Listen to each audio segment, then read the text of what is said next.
la vida. Protegido de Dios, pero del Dios menos. O sea, hay gente que está siendo gobernada por el Dios de este mundo. Hay gente que está siendo gobernada por los sentimientos. Hay gente que está siendo gobernada por las emociones más que por los principios de la palabra de Dios.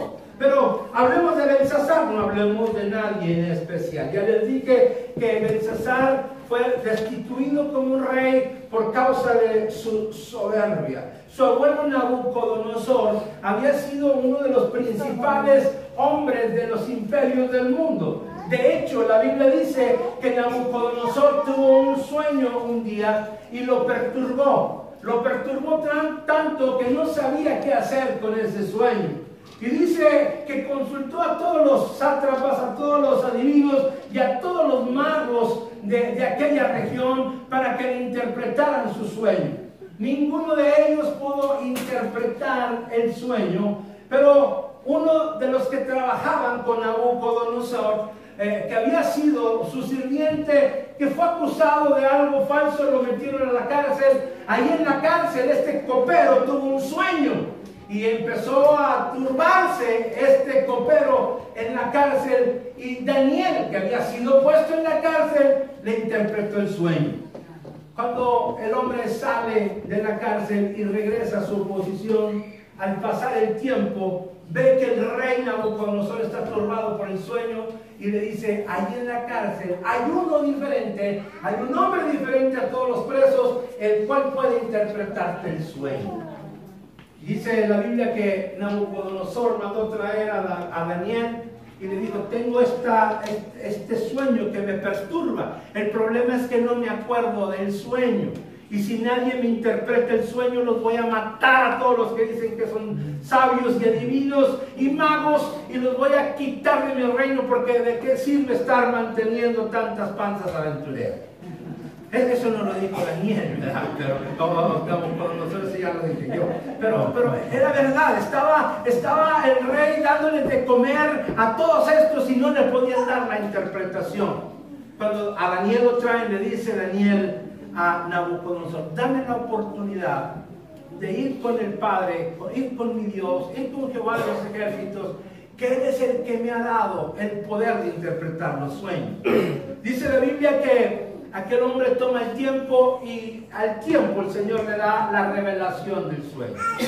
Viene con el rey Nabucodonosor y dice: mi Señor, tengo la interpretación del sueño y también tengo el sueño. Y entonces dice Nabucodonosor: a ver, quiero saberlo, quiero escucharlo. Y entonces dice Daniel: sepas, oh rey, que lo que soñaste fue una gran estatua, y de cierto majestuosa, porque estaba hecha de diferentes metales, y al final los pies estaban mezclados con metal y barro. El oro, la plata, el bronce y el hierro estaban en esa estatua. La cabeza de oro significa, oh rey, lo gran y precioso que es el imperio babilónico. Es la cabeza, es lo más grande que existe hasta el momento del día de hoy. Ese eres tú, representado en la estatua, lo más grande de autoridad. Luego va a venir un reino después de ti, que serán los medos persas, que están tipificados con el pecho como plata en la imagen de la estatua. Después viene detrás de ellos el imperio griego con el vientre de bronce en la imagen de la estatua. Y luego viene el hierro, las dos piernas en la estatua, que representan el imperio romano, y al finalizar los dedos de los pies mezclados con barro y hierro, que significan 10 naciones que van a ser destruidas por una piedra grande no cortada con mano, que pegará en los pies de la estatua, y toda aquella estatua caerá hacia el piso y será destruida. Es decir, todos los gobiernos de la tierra serán abolidos por el gobierno celestial, porque esta piedra significa Cristo, y Cristo será el sustento de todas las naciones, y todos estos imperios perecerán. Y el rey Nabucodonosor dijo: en verdad, ese es mi sueño, y agradezco a Dios la interpretación de él, y por lo tanto vas a ser el segundo en el reino. Y le da una autoridad tremenda a Daniel. Y así es que Daniel se queda con esa experiencia de poder revelar el sueño y de poder revelar todo lo que estaba pasándole al imperio babilónico. Pasaron los años, como unos 40, 50 años más. Daniel se quedó un poco olvidado y entonces viene Belsasar. ¿Qué es lo que hace Belsasar? Vamos a aprender la primera lección de Belsasar. Belsasar tenía una vida diferente a la de Daniel. ¿Cómo era la vida de Belsasar? Por favor, leámoslo. Dice el versículo número 1. El rey Belsasar hizo un gran banquete a 1000 de sus príncipes y en presencia de los 1000 bebía vino. ¿A cuántos de aquí les gusta el vino? No me digan. Belsasar, con el gusto del vino, mandó traer los vasos de oro y de plata que Nabucodonosor su padre había traído del templo de Jerusalén para que bebiera el rey, sus reinas, sus príncipes y sus concubinas. Y fueron traídos los vasos de oro que había traído del templo de la casa de Dios y estaban en Jerusalén. Y bebieron en ellos las mujeres, los príncipes, el rey con sus concubinas. Y bebieron, y mire el problema, alabaron al Dios, ¿qué dice? De oro y de plata y de bronce, de hierro, de madera y de piedra. Déjeme decirle varias cosas. Primero, el problema principal de Belsasar es que no solamente bebió vino, sino que profanó la memoria de Jehová de los ejércitos. La vida de Belsasar ya estaba de por sí en un momento de gozo y de alegría un poco liberal. En otras palabras, estaba haciendo algo mal delante de Dios, pero comete todavía una falta peor. ¿Se acuerda de que han traído los vasos del templo? Han traído las tazas del templo de Jerusalén y ahora los ponen a que en esos vasos se le sirva el vino a la gente que está acompañando al rey. Puede hacer eso no tan malo, pudiera ser no tan malo. El problema es que las tazas y los vasos de oro y plata habían sido sacados del templo. ¿Y qué tenía eso significativo? Que eran cosas que estaban dedicadas a Jehová. Cuando usted y yo tenemos algo que ha sido dedicado a Dios, no podemos sacarlo y ofrecérselo al pecado y al mundo para que sea un objeto de burla de lo que estamos haciendo y sirviendo para Dios. En otras palabras, no podemos profanar el templo, no podemos blasfemar del templo haciendo burla de lo que es sagrado, poniéndolo en manos del diablo. No sé si puedo explicarme por eso. Déjeme tratar de intentarlo. Si yo en un momento dado dedico algo de mí para la gloria de Dios, llámense mi ropa, mi carro, mi casa, mi dinero, lo que sea, si yo le dedico a la obra de Dios, no puedo después ir y decir, lo tomo de regreso porque me equivoqué, porque fallé, porque me agarraron en bendición, dijo alguien, porque no lo pensé antes, y luego ofrecérselo a los ídolos otra vez. Porque eso es una burla delante de Dios. Belsasar estaba ofendiendo a Dios. Belsasar estaba blasfemando a Dios. Belsasar estaba diciendo, el Dios de los hebreos no tiene nada importante, no es significativo. El Dios de los hebreos no importa aquí. Mayores son nuestros dioses. Y dice que los príncipes, había 1000 príncipes, había la reina, estaban mujeres ahí, aparte de las mujeres que trajeron los príncipes. Dice la Biblia que empezaron a beber y a adorar a otros dioses. Ese fue el problema principal. Belsasar entonces corrompe su corazón y se vuelve hacia la idolatría. En la idolatría muestra los vasos del templo que era para Dios y ahora están esos vasos tratando de ser usados para ídolos de madera, de plata, de bronce, de oro que ellos tenían. Y dice la Escritura que la idolatría la aborrece el Señor. La idolatría delante del Señor es como el homicidio. El homicidio es igual a rebelión.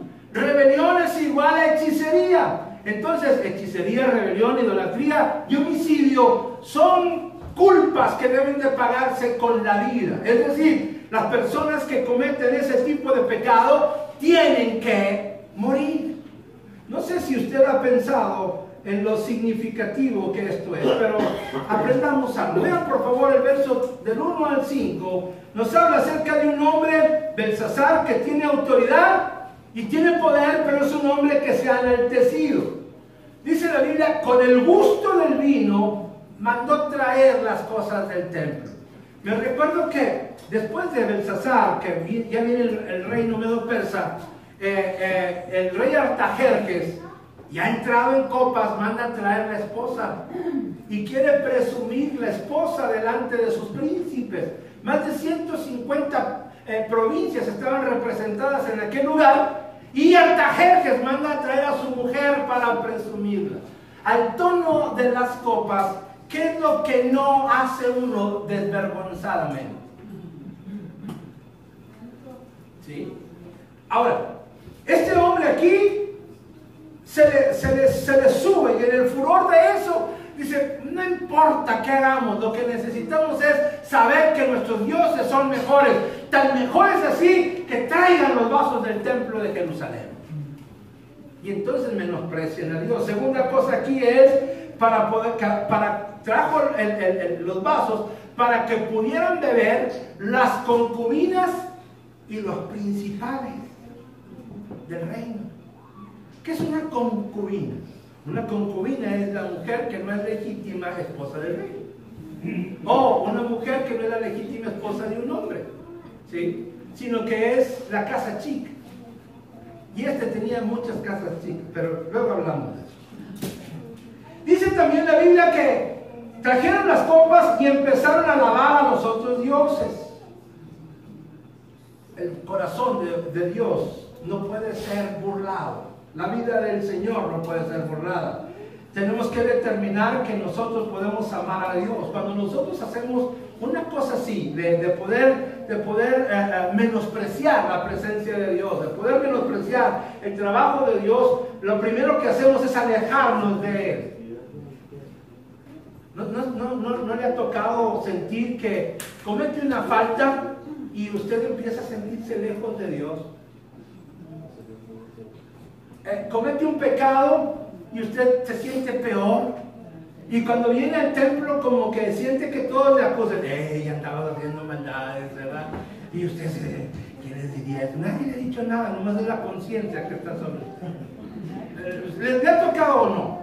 Porque a mí me pasó algunas veces cuando empecé mi vida cristiana que tenía como 15 años de edad y hacía cosas malas y venía al templo y quería orar y levantaba las manos y entonces una vocecita me decía, ¿y lo que hiciste esa noche? ¿Qué pasó?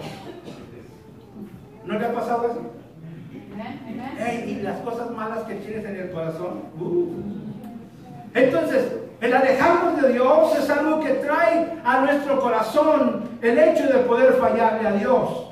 La otra cosa es que nos acerca a la destrucción, nos atrae desprecio a la vida sobrenatural de Dios y atrae desprecio de Dios para nuestra vida. Cuando nosotros cometemos faltas que parece que no tienen ningún significado, pues entonces cada día nos vamos hundiendo más en la maldad. Menospreciamos a Dios, nos burlamos del templo, blasfemamos el nombre de Dios, menospreciamos a Israel.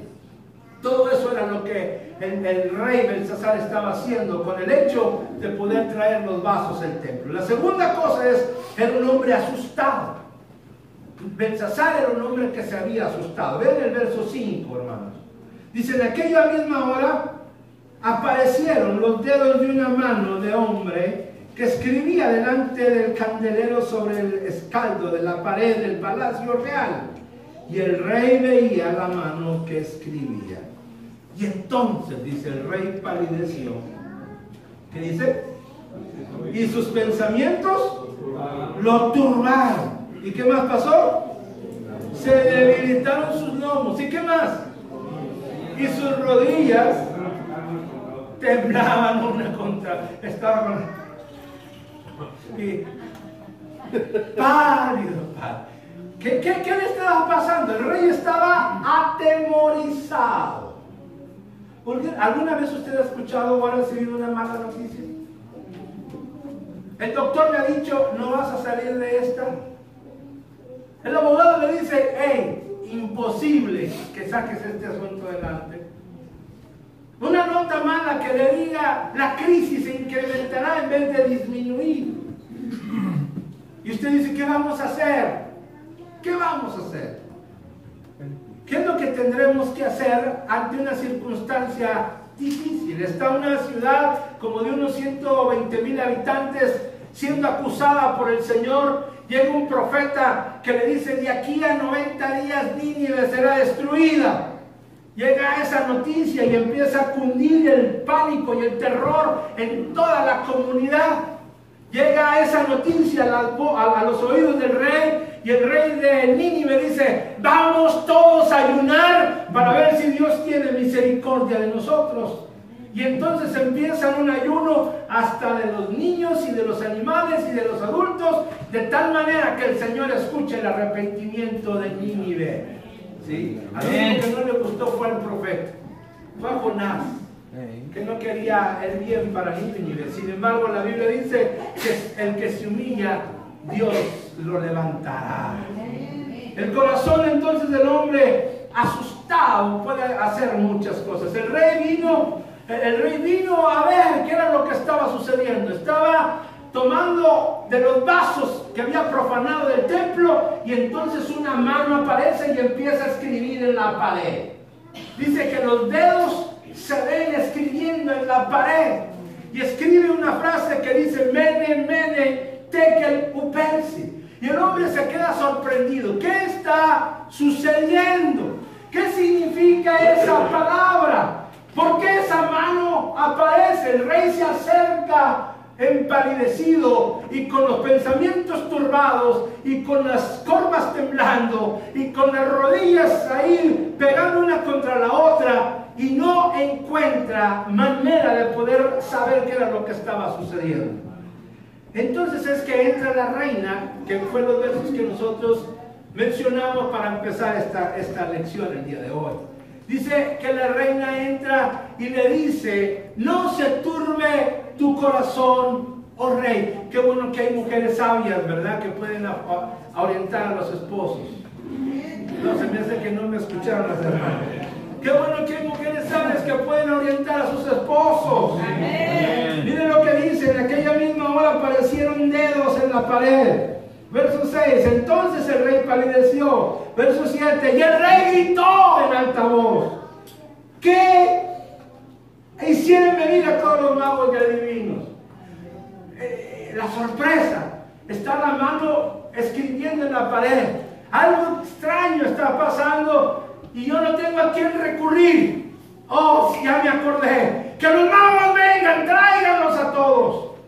Y ninguno de los que trajeron tuvo una interpretación de lo que estaba ahí. Y entonces más miedo le entró al corazón del rey Belsasar, porque las cosas misteriosas atraen temor a la vida del hombre cuando no son comprendidas.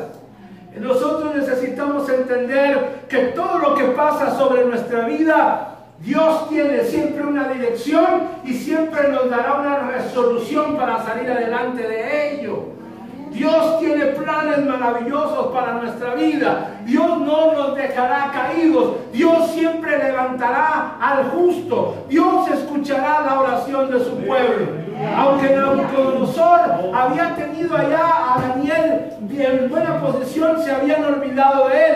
Ahora la reina le dice a Belsasar, manda a traer a ese hombre que tu padre o tu abuelo era el que lo tenía en el gobierno y estaba puesto sobre los magos y sobre los sátrapas y sobre la gente inteligente. Que lo traigan. En él hay un espíritu superior.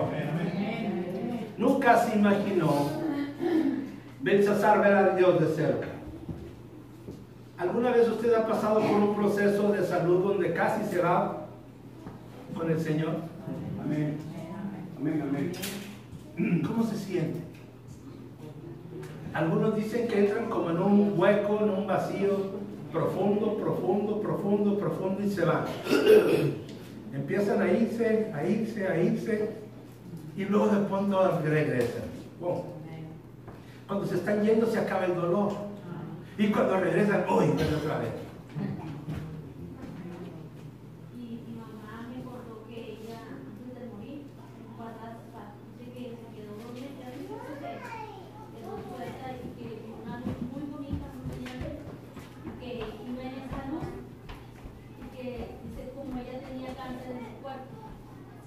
Que cuando ella iba caminando ese túnel, ella empezó a sentir que su cuerpo iba sanando, pero el Señor dice que otra cosa, ella despertó, dice que era su enfermedad, pero decía ella, yo ya no me quería regresar. Tremendo, ¿por qué? Porque vamos camino hacia donde el Señor nos lleva. Fíjense lo que dice el Salmo: aunque ande en valle de sombra de muerte, no temeré mal alguno, porque tú estarás conmigo. Entonces, nunca nos podemos imaginar la magnitud de lo que Dios está preparando para nuestra vida, pero tampoco podemos imaginarnos que Dios se aparece frente a nosotros y nos dice: hey, te vas a morir. Te vas a morir. ¿Cómo le caería a usted la visita, por ejemplo, del profeta cuando viene y te dice: hey, arregla todas las cosas porque esta noche te vas? El Señor manda al profeta, al rey Ezequiel, y le dice: prepárate porque te vas. Y Ezequiel empieza a llorar: el Señor, no. Y el Señor dice al profeta: está bueno, dile al rey que le va a dar 15 años más. Ezequiel, no Ezequiel, Ezequiel. Y le deja 15 años más al rey Ezequiel. ¿Qué pasaría si el Señor se nos presentara esta noche y nos dijera: come on, nos vamos? ¿Cuántos estamos listos, hermanos?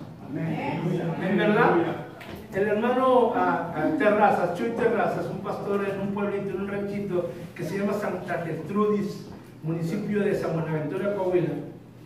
Él, cuando murió, le dijo a su hija: quiero que me prepares mi traje. Me voy a dar un baño y me voy a poner mi traje. ¿A dónde vas, papá? ¿Vas a predicar? Dijo: no, me voy a ir con Cristo hoy. Se bañó el hermano Terrazas, se puso su traje y se quedó dormido. Y así se fue. Se fue con su trajecito puesto. Qué privilegio tener la bendición de que Dios te dice: hoy te vas conmigo. Pero qué difícil es cuando el Señor aparece y dice: pesado ha sido en balanza y estás fallado. En otras palabras, debieras de pesar 1 kilo, pero pesas 900 gramos. Eso es lo que significa. Pesado ha sido en balanza y te ha faltado peso. ¿Sí? El rey se asustó. El rey gritó. El rey empezó a pedir ayuda. Si alguien me dice lo que yo estoy viendo aquí, lo recompensaré. Le daré un vestido de púrpura, un collar de oro, y será el tercero en autoridad en mi reino. Un hombre turbado. Vean el verso número 9. Verso 9. Entonces el rey Belsasar se turbó sobremanera y palideció, y sus príncipes también estaban perplejos. Se turbó quiere decir estuvo en shock. ¡Pal! Se le fue la sangre hasta los talones. Los príncipes igual. La reina entra y entonces le dice: no tengas problema. Hay un testimonio de la palabra de Dios aquí para el rey Belsasar, y le dice: no se turbe tu corazón, en tu reino hay un hombre. Acuérdense, la vida de Belsasar, turbada, asustada y enaltecida. ¿Cuál era la diferencia con el hombre que estábamos buscando para la interpretación del sueño? Dice la Biblia que Daniel tenía un espíritu diferente, en el cual mora el Espíritu Santo de los dioses. En los días del padre, el abuelo, había tenido este hombre luz, brillantez, sabiduría, inteligencia y dirección de Dios. ¿Cómo debe de ser un hombre que tiene integridad y búsqueda de Dios? Precisamente así, que pueda ser diferente, que la gente note que usted es diferente, Que la gente sepa que usted vive diferente. Que la gente sepa que usted, con botas y sin botas, es diferente. ¿Sí? Hoy dijimos que íbamos a tener el domingo vaquero. ¿Y qué nos hace de nuestra vida cristiana diferente? ¿Las botas? ¿El sombrero? ¿El caballo? ¿Los tacos? ¿Qué nos hace diferente? Lo que nos hace diferente de los demás es el Espíritu de Cristo. Es Dios en nuestra vida. Es la sabiduría de Dios en nuestra vida. ¿Sí? ¿Cuántas personas hay en esta ciudad que están teniendo un tiempo de crisis y de dificultad? Y claro, también tienen botas y tienen también su ropa vaquera, pero no tienen respuesta a su necesidad. Sin embargo, usted y yo tenemos la sabiduría, la luz, la gracia de Dios, la misericordia de Dios en nuestra vida. El Espíritu del Dios viviente está en nosotros. El Dios Santo está en nosotros. El rey lo puso, dice, como jefe de las personas que estaban al frente. Fue hallado en él un espíritu mayor de ciencia y de entendimiento. Pudo interpretar sueños y pudo interpretar enigmas. Déjeme le digo algo que el Espíritu Santo hace. Un enigma es un conflicto, es como un acertijo, algo que no se puede descifrar tan fácilmente. Pero la Biblia dice que el Espíritu de Dios en la vida del ser humano, en la vida del creyente, le da la oportunidad de ser llevado a toda verdad y a toda justicia. Amén. El Espíritu Santo le tomará de la mano. El Espíritu Santo se revelará a usted. El Espíritu Santo le llevará paso a paso. El Espíritu Santo se convertirá en su ayuda, en su sustento, en su fortaleza. El Espíritu Santo le guiará. El Espíritu Santo estará en su vida, continua y constantemente, de tal manera que las dificultades y los enredos de la vida, el Señor le dará la revelación para salir adelante de ellos. Nada le podrá hacer frente en los días de su vida. La Biblia dice, como estuve con Moisés, estaré también contigo. Amén. No tenga temor. Por favor, vean el verso 17 del capítulo 5. Dice, entonces Daniel respondió y dijo, delante del rey, tus dones sean para ti y tus recompensas dáselas a otros. Y te diré lo que dice la Escritura en la pared. Mire que Daniel tenía un espíritu muy especial porque no era codicioso. Cualquiera hubiera deseado traer ese collar de oro, ese vestido de púrpura, pero sobre todo ser el tercer lugar en el reino, ¿sí? Ser el tercer lugar en autoridad, ser el tercer lugar el que dirigiera el gobierno. Daniel no lo considera, no lo toma en cuenta, no lo quiere. Y le dice al rey, sepas, oh rey, varias cosas. Empecemos por esto. Cuando tu papá, Nabucodonosor, en aquel tiempo se le llamaba el abuelo padre. Y acuérdense que Naboído era el papá de Belsasar. Y Nabucodonosor era el papá de Naboído. Así es que el abuelo era el padre. Y Daniel empieza a interpretar. Dice, primero, quiero que te des cuenta que de la cabeza de la estatua era tu abuelo, era tu padre. Pero se ensoberbeció tanto que Dios lo humilló. Y lo humilló de tal manera que aparece un sueño para Nabucodonosor y la interpretación fue, por muchos días vas a estar comiendo como las bestias del campo, te crecerán las uñas y te crecerá el pelo.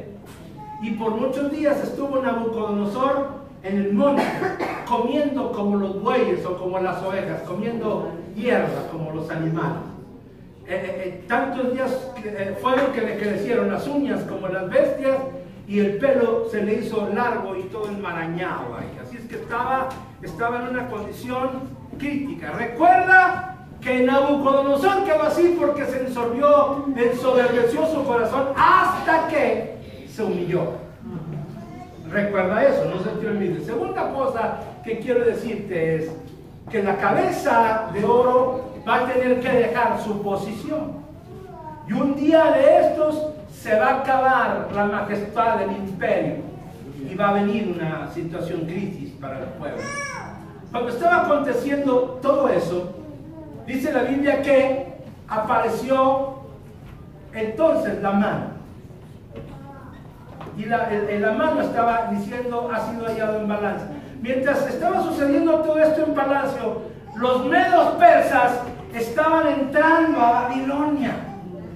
¿Sabe que la clave para entrar a Babilonia era entrar por el río Éufrates y el río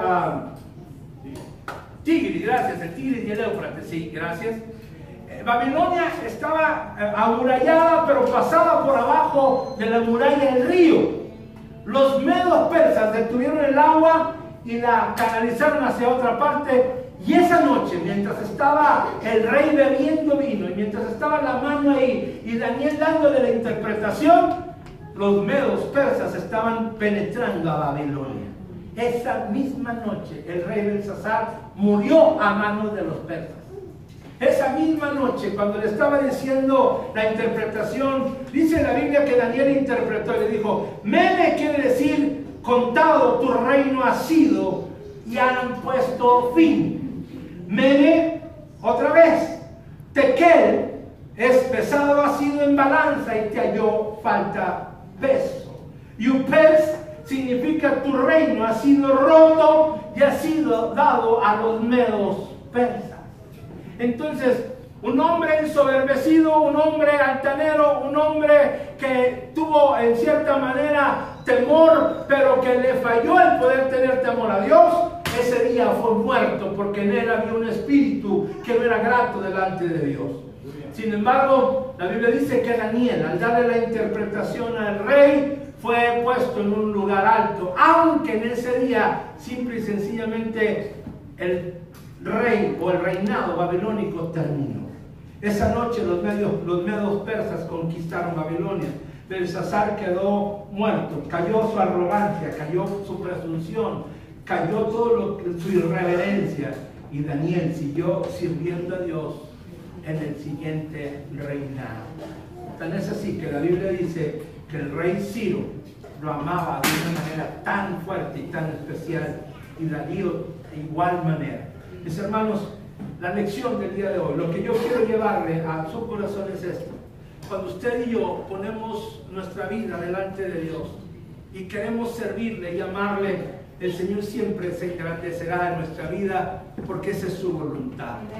Pero si en nuestro corazón está el hecho de ensoberbecernos, el hecho de no servir, el hecho de menospreciar a Dios, el hecho de menospreciar su voluntad, el vivir dos vidas, simplemente recuerde que tarde o temprano su vida terminará y no logrará alcanzar el objetivo que Dios tiene para él. Yo quiero invitarle esta mañana para que oremos a Dios. Quiero invitarle para que usted y yo clamemos al Señor con todo nuestro corazón y le pidamos que nos bendiga y nos ayude. Déjenme despedirme de los medios y luego vamos a orar todos juntos. Para usted que nos está siguiendo a través de las redes sociales, quiero decirles que Dios tiene un plan para su vida. No importa qué es lo que usted esté viviendo, la Biblia dice: con amor eterno te he amado, por lo tanto te prolongué misericordia. Quiere decir que Dios tiene una oportunidad para su vida. Hay dos maneras de vivir la vida, positivamente y negativamente. Hay dos maneras de caminar en Dios, salvo y no salvo. Hay dos maneras de terminar nuestra vida: en Cristo eternamente y en condenación eternamente. Quiera Dios que tú puedas tomar la mejor decisión. Cristo en nosotros, la esperanza de gloria. Cristo en nosotros, el autor y consumador de la fe. Dios en ti haciendo grandes cosas. Abre tu corazón y deja que Dios penetre tu vida.